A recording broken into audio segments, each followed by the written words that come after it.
اور جس دن ظالم اپنے ہاتھ کاٹ کاٹ کھائے گا اور کہے گا کہ اے کاش میں نے پیغمبر کے ساتھ رستہ اختیار کیا ہوتا، ہائے شامت کاش میں نے فلاں شخص کو دوست نہ بنایا ہوتا، اس نے مجھ کو کتاب نصیحت کے میرے پاس آنے کے بعد بہکا دیا۔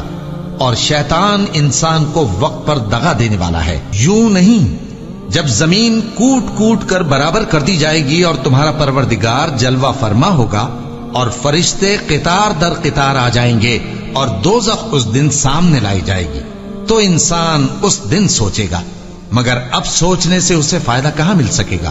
کہے گا کاش میں نے اپنی اس زندگی کے لیے کچھ آگے بھیجا ہوتا۔ تو اس دن نہ کوئی اللہ کے عذاب کی طرح کا عذاب دے گا اور نہ کوئی اس کے جکڑنے کی طرح جکڑے گا۔ جس دن ان کے چہرے آگ میں الٹ پلٹ کیے جائیں گے تو کہیں گے اے کاش ہم اللہ کی فرما برداری کرتے اور رسول صلی اللہ علیہ وآلہ وسلم کا حکم مانتے۔ اور جس کا نامہ اعمال اس کے بائیں ہاتھ میں دیا جائے گا تو وہ کہے گا اے کاش مجھ کو میرا اعمال نامہ نہ دیا جاتا اور مجھے معلوم نہ ہوتا کہ میرا حساب کیا ہے۔ اے کاش موت میرا کام تمام کر چکی ہوتی، آج میرا مال میرے کچھ بھی کام نہ آیا، مجھ سے میرا اقتدار جاتا رہا۔ حکم ہوگا کہ اسے پکڑ لو، اب اسے طوق پہنا دو، پھر دوزخ کی آگ میں اسے جھونک دو، پھر زنجیر سے جس کی لمبائی 70 گز ہے جکڑ دو، اور ان سے دنیا کی زندگی کی مثال بھی بیان کر دو کہ وہ ایسی ہے جیسے پانی جسے ہم نے آسمان سے برسایا تو اس کے ساتھ زمین کی پیداوار مل کر نکلی، پھر وہ چورا چورا ہو گئی کہ ہوائیں اسے اڑاتی پھرتی ہیں، اور اللہ تو ہر چیز پر قدرت رکھتا ہے۔ مال اور بیٹے تو دنیا کی زندگی کی رونق و زینت ہیں، اور نیکیاں جو باقی رہنے والی ہیں وہ ثواب کے لحاظ سے تمہارے پروردگار کے ہاں بہت اچھی اور امید کے لحاظ سے بہت بہتر ہیں۔ اور جس دن ہم پہاڑوں کو چلائیں گے اور تم زمین کو صاف میدان دیکھو گے اور ان لوگوں کو ہم جمع کر لیں گے تو ان میں سے کسی کو بھی نہیں چھوڑیں گے، اور سب تمہارے پروردگار کے سامنے صف باندھ کر لائے جائیں گے، تو ہم ان سے کہیں گے کہ جس طرح ہم نے تم کو پہلی بار پیدا کیا تھا اسی طرح آج تم ہمارے سامنے آئے، لیکن تم نے تو یہ خیال کر رکھا تھا کہ ہم نے تمہارے لیے قیامت کا کوئی وقت مقرر ہی نہیں کیا، اور اعمال کی کتاب کھول کر رکھی جائے گی تو تم گناہگاروں کو دیکھو گے کہ جو کچھ اس میں لکھا ہوگا اس سے ڈر رہے ہوں گے، اور کہیں گے ہائے شامت یہ کیسی کتاب ہے کہ نہ چھوٹی بات کو چھوڑتی ہے نہ بڑی کو، کوئی بات بھی نہیں مگر اسے لکھ رکھا ہے، اور جو جو عمل کیے ہوں گے سب کو حاضر پائیں گے، اور تمہارا پروردگار کسی پر ظلم نہیں کرے گا۔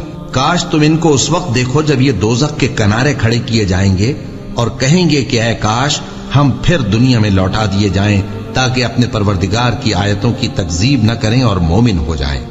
ہاں یہ جو کچھ پہلے چھپایا کرتے تھے آج ان پر ظاہر ہو گیا ہے، اور اگر یہ دنیا میں لوٹائے بھی جائیں تو جن کاموں سے ان کو منع کیا گیا تھا وہی پھر کرنے لگے۔ کچھ شک نہیں کہ یہ جھوٹے ہیں، اور کہتے ہیں کہ ہماری جو دنیا کی زندگی ہے بس یہی زندگی ہے، اور ہم مرنے کے بعد پھر زندہ نہیں کیے جائیں گے۔ اور کاش تم ان کو اس وقت دیکھو جب یہ اپنے پروردگار کے سامنے کھڑے کیے جائیں گے، وہ فرمائے گا کیا یہ دوبارہ زندہ ہونا برحق نہیں؟ تو کہیں گے کیوں نہیں، ہمارے پروردگار کی قسم بالکل برحق ہے۔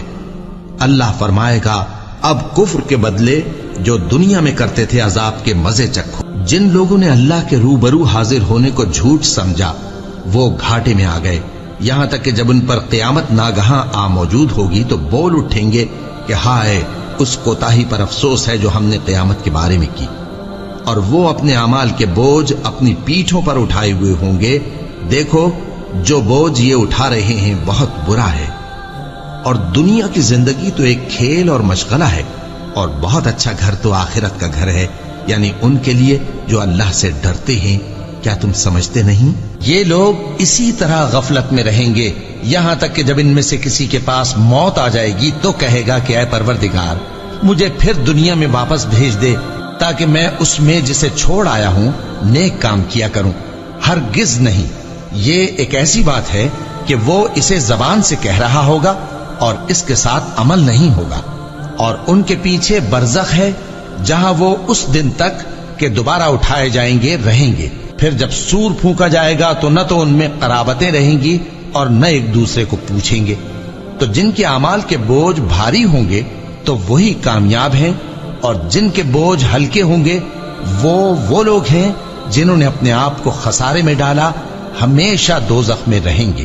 آگ ان کے چہروں کو جھلس دے گی اور وہ اس میں بد شکل ہو رہے ہوں گے۔ کیا تم کو میری آیتیں پڑھ کر نہیں سنائی جاتی تھیں؟ پھر تم تو ان کو جھٹلائے ہی جاتے تھے۔ وہ کہیں گے اے ہمارے پروردگار، ہم پر ہماری کمبختی غالب آ گئی اور ہم رستے سے بھٹک گئے۔ اے پروردگار، ہم کو اس میں سے نکال دے، اگر ہم پھر ایسے کام کریں تو ظالم ہوں گے۔ فرمائے گا کہ اسی میں ذلت کے ساتھ پڑے رہو اور مجھ سے بات نہ کرو۔ میرے بندوں میں ایک گروہ تھا جو دعا کیا کرتا تھا کہ اے ہمارے پروردگار، ہم ایمان لائے تو تو ہم کو بخش دے اور ہم پر رحم فرما، اور تو سب سے بہتر رحم کرنے والا ہے۔ تو تم ان سے تمسخر کرتے رہے یہاں تک کہ ان کے پیچھے میری یاد بھی بھول گئے، اور تم ہمیشہ ان سے ہنسی کیا کرتے تھے۔ آج میں نے ان کو ان کے صبر کا بدلہ دیا کہ وہی کامیاب ہو گئے۔ اللہ پوچھے گا کہ تم زمین میں کتنے برس رہے؟ وہ کہیں گے کہ ہم 1 روز یا 1 روز سے بھی کم رہے تھے۔ شمار کرنے والوں سے پوچھ لیجئے۔ اللہ فرمائے گا کہ وہاں تم بہت ہی کم رہے، کاش تم جانتے ہوتے۔ کیا تم یہ خیال کرتے ہو کہ ہم نے تم کو بے مقصد پیدا کیا ہے، اور یہ کہ تم ہماری طرف لوٹ کر نہیں آؤ گے؟ تو اللہ جو سچا بادشاہ ہے، اس کی شان اس سے اونچی ہے، اس کے سوا کوئی معبود نہیں، وہی عرش کریم کا مالک ہے۔ اے پیغمبر، میری طرف سے لوگوں کو کہہ دو کہ اے میرے بندو، جنہوں نے اپنی جانوں پر زیادتی کی ہے، اللہ کی رحمت سے نا امید نہ ہونا۔ اللہ تو سب گناہوں کو بخش دیتا ہے، بے شک وہی تو ہے بڑا بخشنے والا، بڑا مہربان۔ اور اس سے پہلے کہ تم پر عذاب آ واقع ہو، اپنے پروردگار کی طرف رجوع کرو اور اس کے فرما بردار ہو جاؤ، ورنہ بعد میں تم کو مدد نہیں ملے گی۔ اور اس سے پہلے کہ تم پر ناگہاں عذاب آ جائے اور تم کو خبر بھی نہ ہو، اس نہایت اچھی کتاب کی جو تمہارے پروردگار کی طرف سے تمہاری جانب نازل ہوئی ہے پیروی کرو۔ ایسا نہ ہو کہ اس وقت کوئی شخص کہنے لگے کہ ہائے اس کوتاہی پر افسوس ہے جو میں نے اللہ کا حق ماننے میں کی، اور میں تو ہنسی ہی کرتا رہا۔ یا یہ کہنے لگے کہ اگر اللہ مجھ کو ہدایت دیتا تو میں بھی پرہیزگاروں میں ہوتا۔ یا جب عذاب دیکھ لے تو کہنے لگے کہ اگر مجھے پھر ایک دفعہ دنیا میں جانا ہو تو میں نیکوکاروں میں ہو جاؤں۔ ارشاد ہوگا کیوں نہیں، میری آیتیں تیرے پاس پہنچ گئی تھی مگر تو نے ان کو جھٹلایا اور شیخی میں آ گیا اور تو کافر بن گیا۔ اور اے مخاطب، جن لوگوں نے اللہ پر جھوٹ بولا، تم قیامت کے دن دیکھو گے کہ ان کے چہرے سیاہ ہو رہے ہوں گے۔ کیا تکبر کرنے والوں کا ٹھکانہ دوزخ میں نہیں ہے؟ اور جو پرہیزگار ہیں ان کی کامیابی کے سبب اللہ ان کو نجات دے گا۔